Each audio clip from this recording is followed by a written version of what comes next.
The next speaker was once described as one of the most consequential and yet one of the least honored people in America.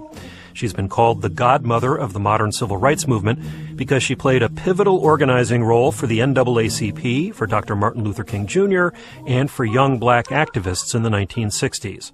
Her name, Ellabaker. Ellabaker is phenomenal. Historian Rhonda Williams. Ellabaker is the woman who is a visionary.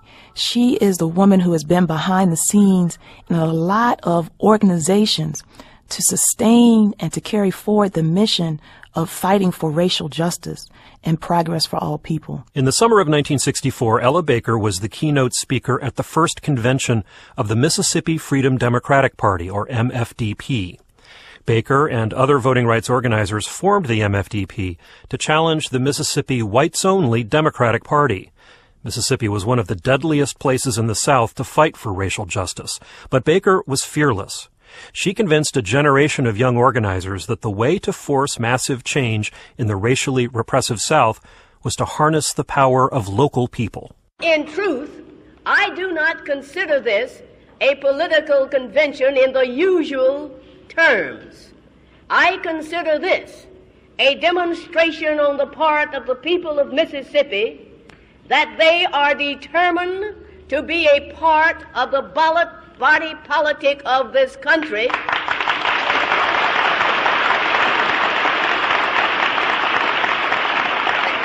That they are determined to be respected as men and women, even in the Delta area of Mississippi.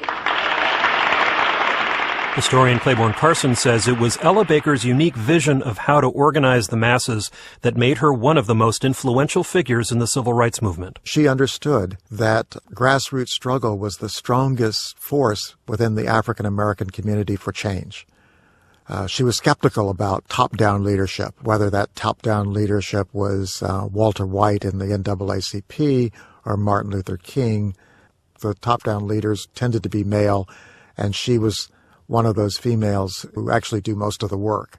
In her speech at the MFDP convention, which was held in the state capital of Jackson, Mississippi, Baker offered a political analysis explaining why the work of the MFDP was so crucial. First, she said, southern states like Mississippi had perpetrated an age-old lie that, as sovereign states, they could ignore federal civil rights laws. A second aspect of our problem, I believe, is the fact that after the South established itself in this respect, the rest of the country tacitly agreed. What does that mean? It simply means that the rest of the country went along with it. They did very little to change the situation in the South.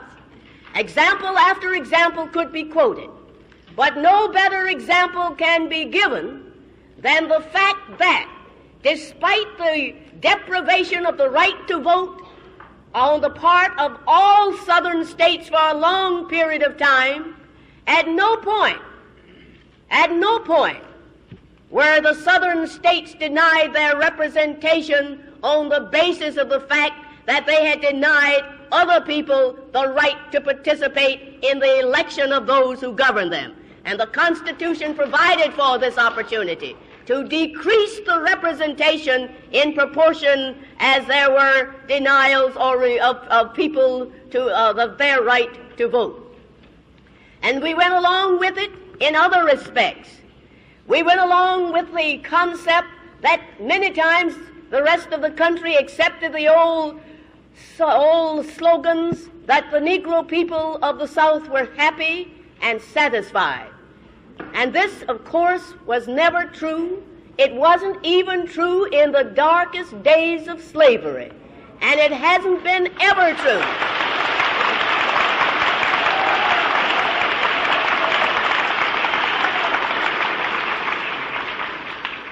So then, the second factor in our situation is the attitude of the rest of the country. One is the situation in the South, in the political leadership of the South. The other is the attitude of the rest of the country. And the third factor that helped to contribute to our present state for a long time was the fact that Negroes, those of us of my generation and generations before me, were accommodating themselves to segregation in ways that you of this generation refuse to do. And so this is one of the third factors. But the signal for the day of accommodation came in 1960, when throughout the Southland, apparently without rhyme or reason, area after area, hundreds of students, and yes, thousands of Negro students, began to demonstrate for hot dogs.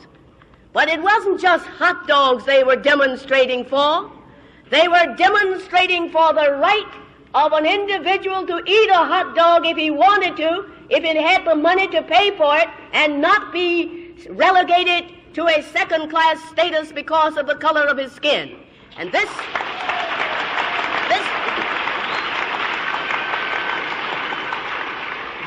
spelt the death knell of the accommodating type of Negro leadership. Ellabaker speaking in Jackson, Mississippi in 1964. The Mississippi Freedom Democratic Party went on to challenge racial discrimination in the National Democratic Party and